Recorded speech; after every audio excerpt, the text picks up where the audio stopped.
So, I can't remember what these slides are. So, do you think there's water vapor in this room? Yes. I do too. Doesn't feel dry even. Actually, yeah. It, you know? Yeah, sometimes it's muggy in this room, sometimes it's dry in this room. We're going to talk about this too, actually, be next week most likely. But how many people are running a humidifier in their house in the wintertime? And then what do you run in the summertime? A dehumidifier. And have you ever heard that warm air holds more moisture? Yeah, that's kind of what we got going on. We'll be talking about that in chapter 4. Okay. So one of the things I want you to start to kind of get used to again. So why did I say that clouds are milky white? What form is water in? No. Gas. Yeah. No, I'll put gas. Gas actually, when it comes to interacting with light, gas is really like, go on through. That's how it gets up there, basically, right? But when it's a liquid, when water is a liquid, not a gas, that's when we get some scattering going on. So when it's condensed, right, do we call that water condensing, going from a gas to a liquid, water condensing? That's it, okay? Like when you have the lid on a pot of boiling water. Right, what you see on the stove, exactly. Okay, so kind of start to kind of get thinking like that. We'll talk more about how that happens. So this looks like a type of fog over a body of water called steam fog. Maybe you've heard that, yeah. And milky white means It's a liquid. it's a liquid, yep. And yeah, we'll be talking about terms such as saturation. If somebody says it's 100% relative humidity, what does that mean? Air is saturated, it's full. Yeah, we'll be talking about that in this chapter. So the hydrological cycle, there are some cool little ditty songs out there, but I don't have one to share with you this morning. But it's the rain cycle, basically, right? Listed here, atmospheric sources. So what does that mean? Sources to the atmosphere. So basically it means it's getting it to the atmosphere. And that would be evaporation, and plants do something called transpiration, yeah. They open their little stoma, which is about the only plant word I know. And they let out water, and it's a gas.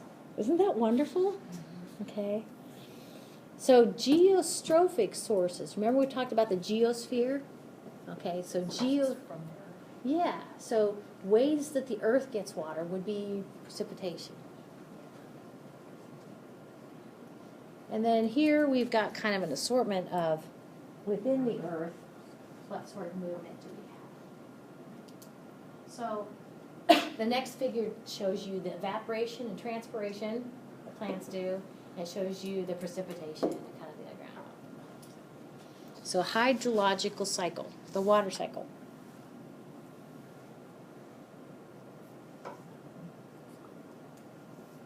It's a pretty thing. All right. So what is absolute zero? That's actually Unit 1. See, I'm kind of bringing Unit 1 with Unit 2. 0 Kelvin when all molecular activity or movement stops. That's right. So there's no thermal energy. Right. Absolute zero is, on the Kelvin scale, 0, negative 273.15 degrees Celsius. So 0 Kelvin, basically, all motion stops. Other than 0 Kelvin, all matter has a certain amount of motion. Okay. So this actually, let's see if this.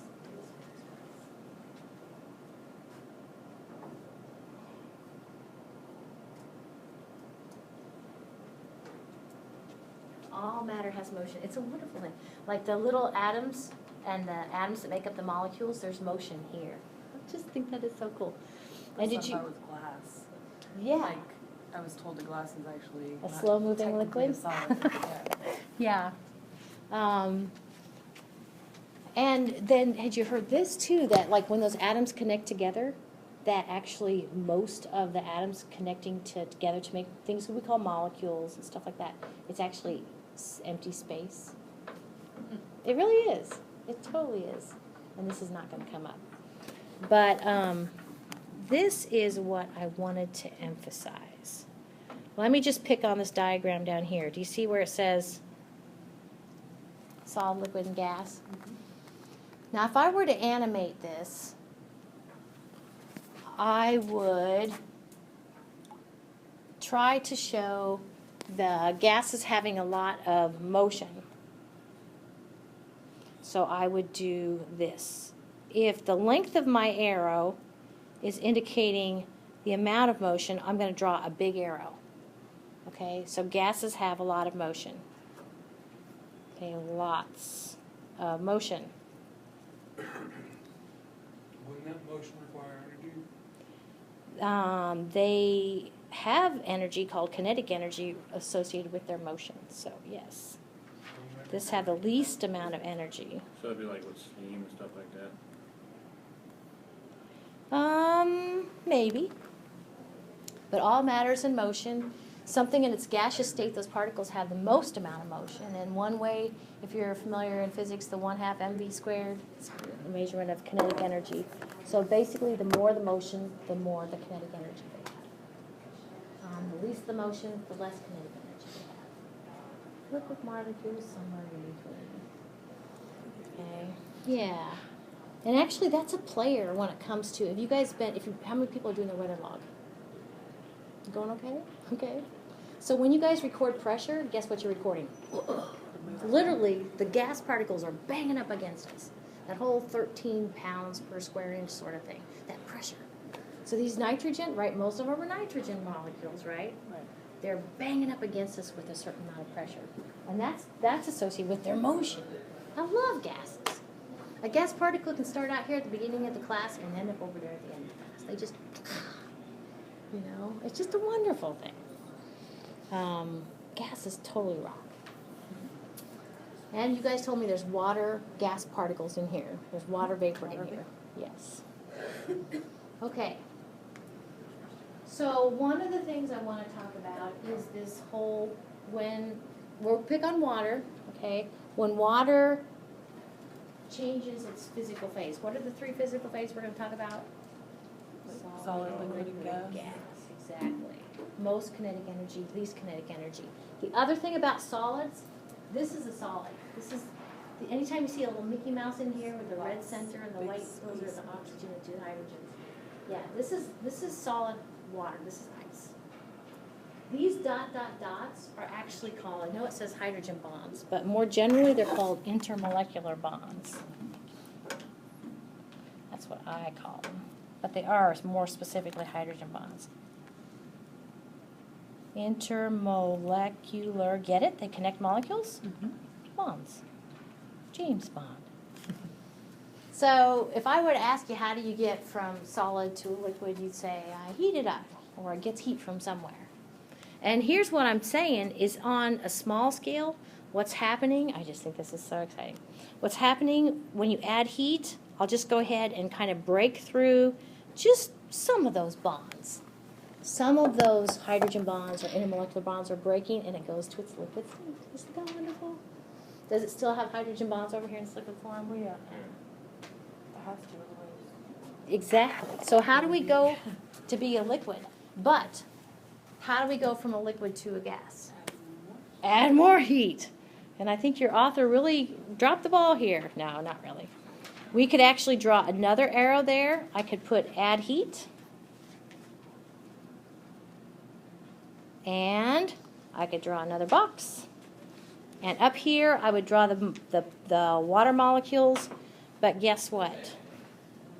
They would have no intermolecular bonds. Okay, all bonds are broken. All bonds are off. Yeah, they do draw box. They don't show you one. Oh, it's on the next slide? No, they don't. They don't show you. They show Yeah. you solid and liquid. They don't show you. Yeah. So,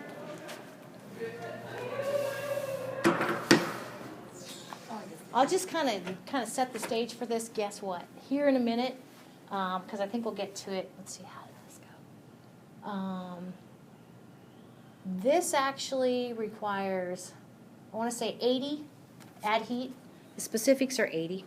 Add 80 I think it's joules, 80 joules of heat per gram of H2O to make that happen.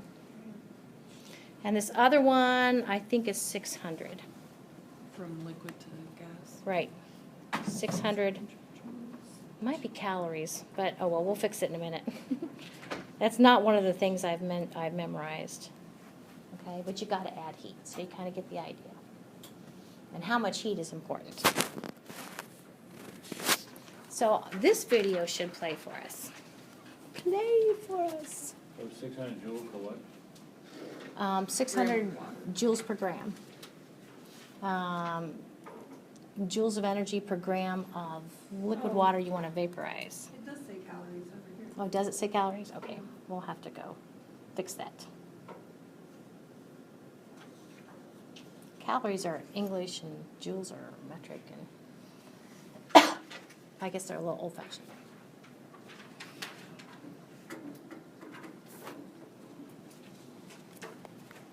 I like this one with the snowflake. I think it should come up. Quick question. Did they, We'll let him go first. didn't scientists on the Weather Channel start showing up, they have new forms of snowflakes?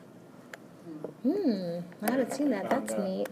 Boston or somewhere they have them, they found new different types of snowflakes. You know how they usually have the same type? Yeah, yeah. Now they found a new mix or structure of one. Ooh, I like that. I hadn't heard that.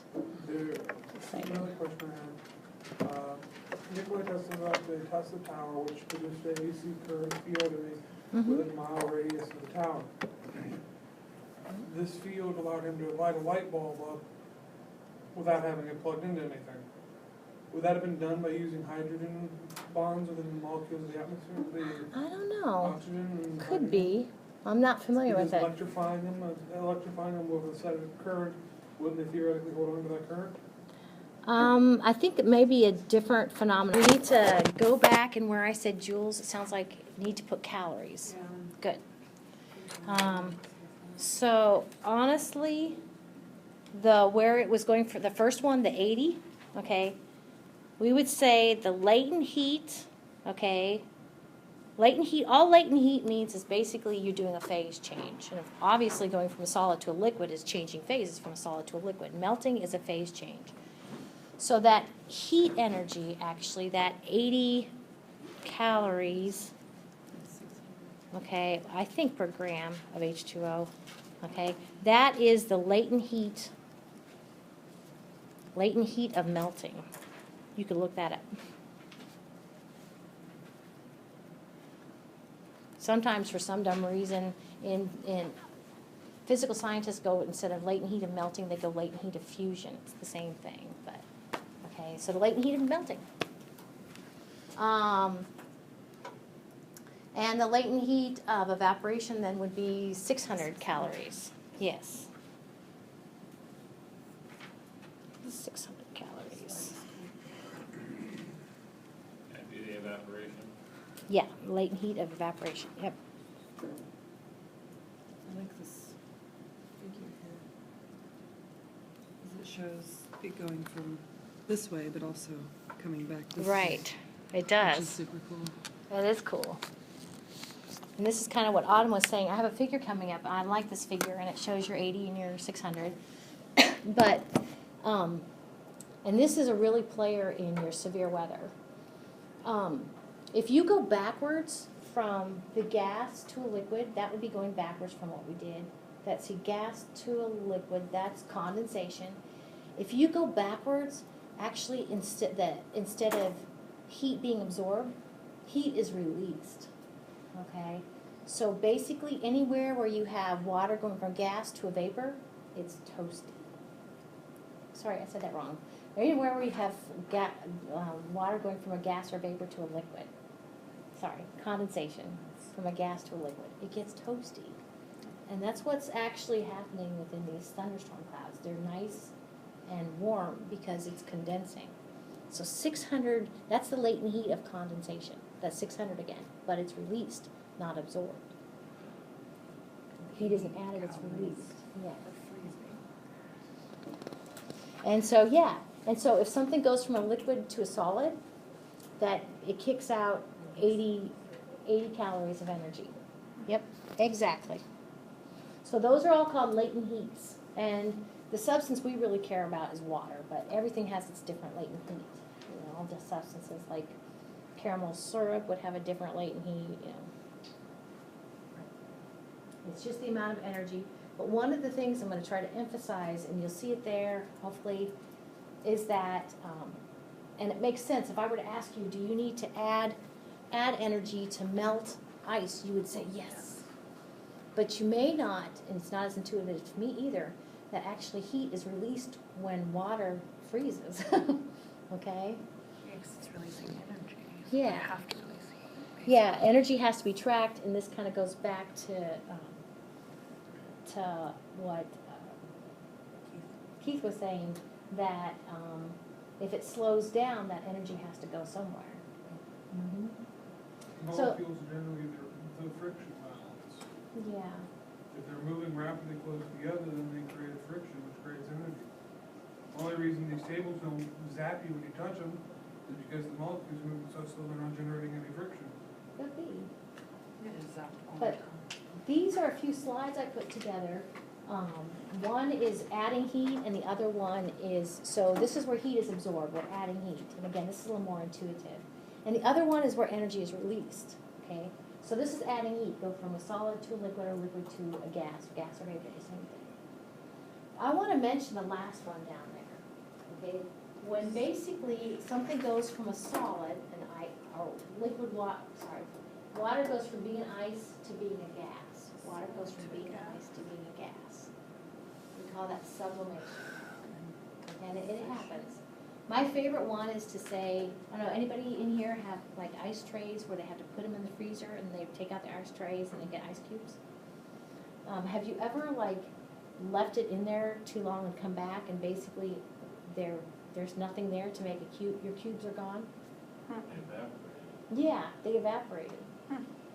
If you leave them in there too long, what's going to happen is they'll solidify like normal, you know, because it's a freezer, right? It'll freeze. And then that solid actually, over time, that solid ice will basically go from being a solid to being a vapor in your freezer. But have you ever noticed this, where in your freezer you get frostburn stuff, basically? Okay, that's where gas then, what we say, deposits onto your meats and stuff, okay, and forms kind of that. So it goes from being a gas to straight to being a solid. And that's actually what's called deposition, yeah. So these two things happen. One of my other favorite examples of sublimation, something going from a solid to a gas right away, is dry ice. Okay, you get a brick of dry ice, which is solid CO2, and it's cold. It's cool. It is cool though. And I don't know if you guys will buy this one, and it's really cold, so focus on Yes. that. But here's the deal, I used to think that, that the smoke coming off of the dry ice was CO2. Just water. It's water vapor that's condensing because it's so dang cold. Is that not cool or what? It's not CO2. So heat is absorbed to go from a solid to a liquid or liquid to a gas. And heat is released the other way. Okay, heat is released when gas goes to a liquid or when liquid goes to a solid. Heat is released. And I already told you my favorite thing is the heat that's released in these big, what's the name of the cloud that's a thunderstorm cloud? Cumulonimbus clouds, those big thunderstorm clouds, okay? All sorts of condensation, okay? 600 calories, right? That's Like watch the big cauliflower towers. Yeah, build. yeah, They sure. change so fast, you can look away and then come, it's like. Come back and it Yeah, it changes. changes so It's much. beautiful. Who's the person that came up with the names? What's that?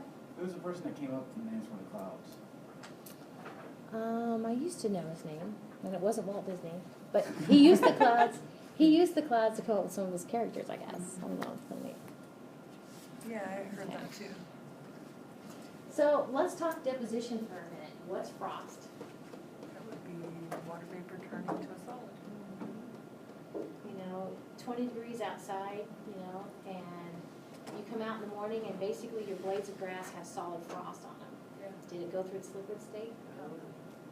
Basically went from a gas deposit. I never thought about that. Isn't that fun? I know. I love it. Okay, so this is the figure from your textbook I was talking about. There's the lone bear. I just like to think of it as like the three phase. You got liquid, you got solid, and you probably got water vapor around him. Yeah. So this is the figure from your textbook, like I said, and we have the melting and we have the freezing. Both are 80 calories. In one case, energy is absorbed. In one case, energy is released. I don't know if I would do it, but here tells in your textbook that if you're a farmer and you're worried about your plants freezing, now this would be kind of as you're segueing into a colder season, you can actually sprinkle them with water, because when that water freezes, it releases a certain energy. Like, dude, I don't know if I would do that, but Most people just cover They it do with that a in Florida blanket or down for the something. oranges, Uh, they spray them. they spray them with water to kind of take advantage of the latent heat of. Yeah. I'm like Little you. baskets too. I'm like you. I would rather like cover it Cover with it, yeah. but Of course, you sometimes it's can't not practical. cover an orange grove with a giant I blanket, know. so. But they got sprinklers down there with this Yeah. areas, and I know this better, is they cover the trees and things, and the molecular heat coming from the trees and the fruits keep them warm inside. Oh. And with the ice, keeps them from getting, Well, that's that's their bread and butter. So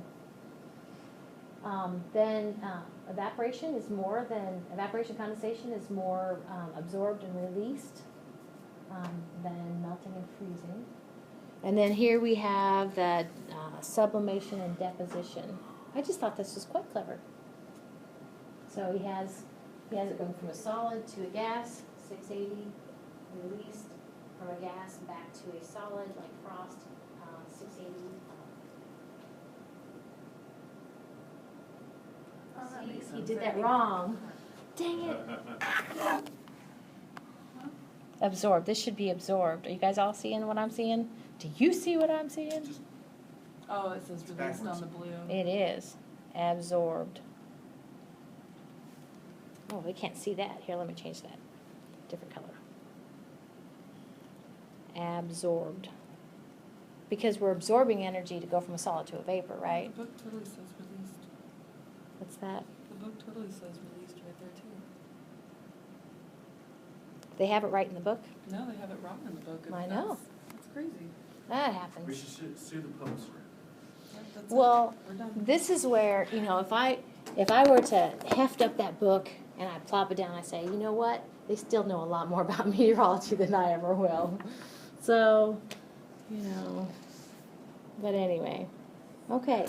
Well, that's as far as I wanted to get today. So I'm excited about the topic of humidity, which if I'm here Friday, we'll start in on Friday.